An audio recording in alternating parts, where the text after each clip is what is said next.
चुनावपछिको पहिलो संसदको बैठकमा प्रतिपक्षी दललाई रविको आग्रह, हामी माथि 24 घण्टा निगरानी गर्नु। ओली लेखक पक्राउबारे लामिछानेको भनाई न्याय पाउने पहिलो अधिकार शहीदकी आमालाई हो। संसदको रोस्टमबाट दलित समुदायसँग राष्ट्रिय स्वतन्त्र पार्टीले माग्यो माफी। रविको भनाई हामीले सिंहदरबार बदल्न सुरु गरिसकेका छौँ। रविको सम्बोधनमा अन्य के भनिएको थियो आजको समाचारमा हेर्नुहोस्। आक्रोश व्यक्त गर्दै एमालेले दियो प्रधानमन्त्रीलाई बधाई। ओली र लेखकलाई तत्काल रिहाई गर्न संसदबाट एमालेको माग। राष्ट्रिय स्वतन्त्र पार्टीले चुनाव जित्नुमा नेपाली सेनादेखि कर्मचारीसम्मलाई एमालेले लगायो दोष। कंग्रेसको प्रश्न जाँच बुझाएको प्रतिवेदन सरकारले सार्वजनिक गर्ने कि गोरखापत्रमै पढ्ने हो। संसदमा नेकपाको भनाई लोकतन्त्र, गणतन्त्र र समावेशिताको मुद्दामा नेकपाले सम्झौता गर्दैन। पूर्व प्रधानमन्त्री ओलीको अस्पतालमै बयान, दोस्रो पटक म्याद थपिँदै सरकारले दलहरूसँग माग्यो संविधान संशोधन बहस पत्र कार्यदलका लागि प्रतिनिधि। संसदमा राप्रपाको भनाई राजतन्त्र र हिन्दू राष्ट्रको पुनर्स्थापना अपरिहार्य, एमसीसी खारेज गरियोस्। स्वतन्त्र सांसद महावीर पुनको भनाई, म यो ठाउँमा आउनै नपर्ने मान्छे हुँ। सरकारलाई हर्क साम्पाङको भनाई, वृद्ध भत्ता विद्यार्थी संगठन ब्रिज कोर्समा गरिएको निर्णय पुनर्विचार गरियोस्, एमसीसी खारेज गरियोस्। सम्पत्ति शुद्धिकरण व्यवसायी दीपक भट्ट काठमाडौँबाट पक्राउ। सुरु भयो माध्यमिक शिक्षा परीक्षा। एसईको पहिलो दिनबाटै थालियो उत्तर पुस्तिका परीक्षण, 1 महिनामा नतिजा आउने। सरकारी विज्ञापन सरकारी सञ्चार माध्यममै मात्र प्रकाशन गर्न निर्देशन, पत्रकार महासंघको विरोध। पूर्व मन्त्री तथा एमाले नेता बलराम अधिकारी मुछिएको घुसकाण्ड छानबिन गर्न समिति गठन। भूमि मन्त्रालयको निर्देशन, बिचौलियालाई प्रवेश निषेधको व्यवस्था गर्नु। वैशाख 1 गतेदेखि काठमाडौँ महानगरले रात्रिकालीन बस सेवा सञ्चालन गर्ने। प्रलोपा अध्यक्ष परिषदबाट सुदन सहित 3 जनाको राजीनामा। बुद्ध यारले भने इन्धनको उच्च लागत र अन्तर्राष्ट्रिय संकटले हवाई सेवा चुनौतीपूर्ण। पूर्व युवराज पारसा अस्पताल भर्ना, पेसमेकर फेरियो। 27 दिनपछि आफन्तले बुझे इनिसाको शव। संसदीय दलको नेता चयनका क्रममा त्रुटि भएको भन्दै च्यासलमा धर्ना। सामूहिक बलात्कारपछि हत्या गरिएकाहरूको न्यायका लागि माइती घरमा प्रदर्शन। व्यवसाय प्रबन्धनका लागि नीतिगत सुधारमा लागिरहेको मन्त्री पौडेलको भनाई। भूमि व्यवस्था सहकारी तथा गरिबी निवारण मन्त्रालयका सचिव मदन भुजेलको भनाई, सहकारी बचतकर्ताको पैसा फिर्ता गराउन घनीभूत छलफलमा जुटेका छौँ। राष्ट्र चुनाव नियन्त्रणका लागि उच्च स्तरीय बैठक। बालाजु 22 तारा मेला भक्तजनको घुइँचो। 1 महिनामा 1,20,000 पर्यटक भित्री। युरोप अमेरिकाबाट आउने पर्यटकको संख्यामा भने कमी। स्टेट अफ हर्मुज खुलाउन 35 देशका विदेश मन्त्रीको छलफल। देशवासीका नाममा सम्बोधन गर्दै ट्रम्पले भने अमेरिकालाई स्टेट अफ हर्मुज चाहिएको छैन, जसलाई आवश्यक हो उनीहरूले लगानी गरेर नेतृत्व लिउन्। ट्रम्पद्वारा राष्ट्रका नाममा सम्बोधन। इरान विरुद्धको सैन्य अभियान अन्तिम चरणमा पुगेको दावी। पेन्टागनका प्रमुखको भनाई, इरानसँगको युद्धका लागि आगामी दिनहरू निर्णायक हुनेछन्। र क्रिमियामा रुसी N-26 विमान दुर्घटना हुँदा 30 जनाको मृत्यु, फौजदारी मुद्दा दर्ता। यी र यस्तै समाचार सहित देश विदेशका 25 महत्त्वपूर्ण खबर संक्षिप्त रूपमा लिएर आएका छौँ। हाम्रो भिडियो सामग्री अन्तिमसम्म हेर्नुहोला। देशमै बसौं, देशमै केही गरौं, लोकसेवा तयारीका लागि टिम सन्देश नै रोजौं। एकपटक भर्ना जागिर नहुँदासम्म ढुक्क।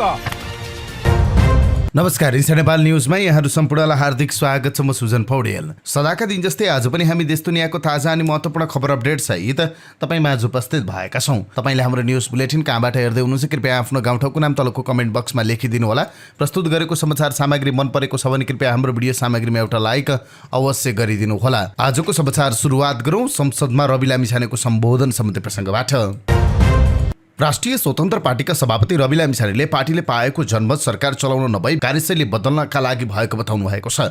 प्रतिनिधि सभाको पहिलो बैठकलाई बिहिबार सम्बोधन गर्दै उहाँले यस्तो बताउनु भएको हो। सभापति लामिछानेले राष्ट्रिय स्वतन्त्र पार्टीले प्राप्त गरेको मत जनताको आशा र आक्रोशको मत भएको भन्दै जिम्मेवार भएर जनमतको भावना अनुसार अगाडि बढ्ने प्रतिज्ञा गर्नुभयो।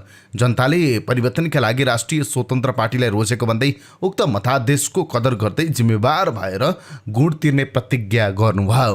पार्टी र सरकारले बोलेर भन्दा पनि काम गरेर जनतामाझ आफ्नो औचित्य प्रमाणित गर्नुपर्ने बेला आएको उहाँको भनाइ थियो। उहाँले सुशासनको सवालमा कुनै पनि सम्झौता नगर्ने प्रतिबद्धता समेत व्यक्त गर्नुभएको छ। त्यस्तै राष्ट्रिय स्वतन्त्र पार्टीका सभापति रवि लामिछानेले आफूहरूमाथि 24 घण्टा निगरानी गर्न प्रतिपक्षी दलहरूलाई आग्रह गर्नुभएको छ।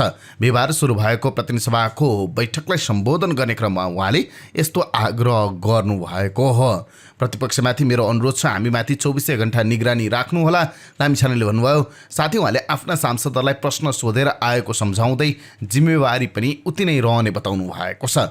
जनताले हामीलाई दिएको विशाल बहुमतको इतिहास यो पनि फेरि गुमाएको अवसर भन्यौँ भने हामी फेरि कलङ्कित हुनेछौँ। हामीलाई त्यो मन्जुर छैन। राष्ट्रिय स्वतन्त्र पार्टीका सभापति लामिछानेले भन्नुभयो। राष्ट्रिय स्वतन्त्र पार्टीका साथीहरूलाई म यो सम्झाउँछु, हामी प्रश्न सोधेर आएका हौँ, हामी बस्ने ठाउँ फेरियो होला। आज पनि ती प्रश्नप्रति हाम्रो नैतिक जिम्मेवारी उति नै छ। साथै उहाँले आफूहरू प्रश्न मात्रै देखाउने नभई जवाफ खोज्न पनि आउने बताउनु भएको छ। हामीलाई प्रश्न देखाउने मात्र होइन, जवाफ खोज्न पनि आउँछ, हामीले त्यो देखाउनु छ उहाँले भन्नुभएको छ। त्यस्तै ओली र लेखक पक्राउ बारे पनि लामिछानेले प्रतिक्रिया दिनुभएको छ। उहाँले संसदको रोस्टमबाट एमालेका अध्यक्ष केपी शर्मा ओली र नेपाली कांग्रेसका नेता रमेश लेखक पक्राउको विषयमा भएको विरोधप्रति जवाफ फर्काउनु भएको छ। सम्बोधन गर्ने क्रममा उहाँले न्याय पाउने पहिलो हक शहीदकी आमाको भएको बताउनु भएको छ। भदौ 23 र 24 को जेन्जी आन्दोलनमा ज्यान गुमाएकालाई स्मरण गर्दै लामिछानेले भन्नुभयो, न्याय पाउने पहिलो हक शहीदकी आमाको, यसमा प्रतिशोध भन्न पाइने छैन। उहाँले विधिको पालन गर्न विपक्षी दलहरूलाई पनि आग्रह गर्नुभएको छ। त्यस्तै उहाँले सत्ता छोड्न परेपछि विदेशी चलखेल भनेर गरिने भाषण अब नहुने बताउनु भयो।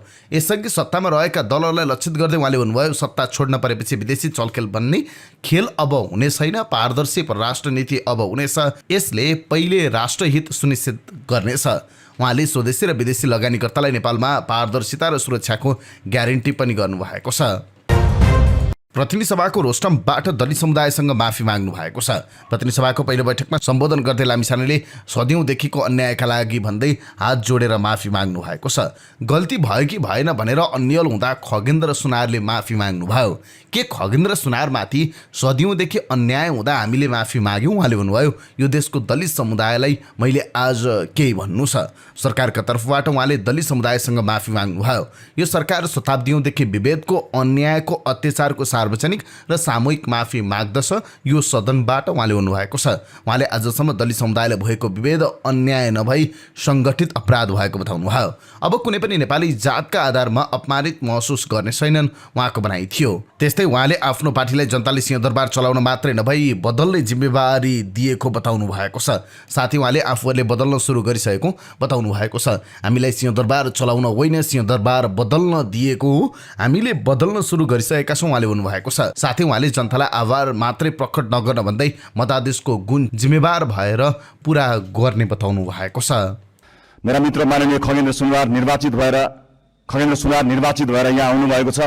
चुनावी दौडका सिलसिलामा उहाँका विषयमा विवाद आउँदा थाहा छैन उहाँले गल्ती गर्नुभयो गर्नु भएन, तर उहाँले माफी माग्नुभयो। यति छिटै माफी माग्नुभयो, भन्नुभयो मबाट त्यस्तो गल्ती भयो जस्तो मलाई लाग्दैन, तर गल्ती भएको रहेछ भनेर माफी माग्नुभयो। म आज यो सिङ्गो सदनबाट सिङ्गो देशलाई भन्न चाहन्छु, गल्ती गरेको हो कि होइन भन्दा अन्यल हुँदा खगेन्द्र सुनारले माफी मागे। खगेन्द्र सुनारहरूमाथि युगौं युगसम्म गरिएको अन्यायको लागि हामीले माफी माग्यौं।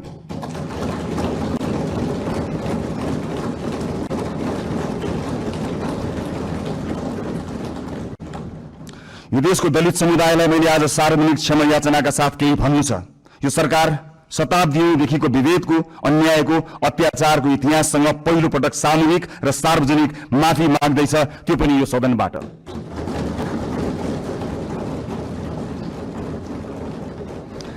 आजसम्मको विभेद सामाजिक गल्ती थिएन, सङ्गठित अपराध थियो। यो देश किन बनेन थाहा छ?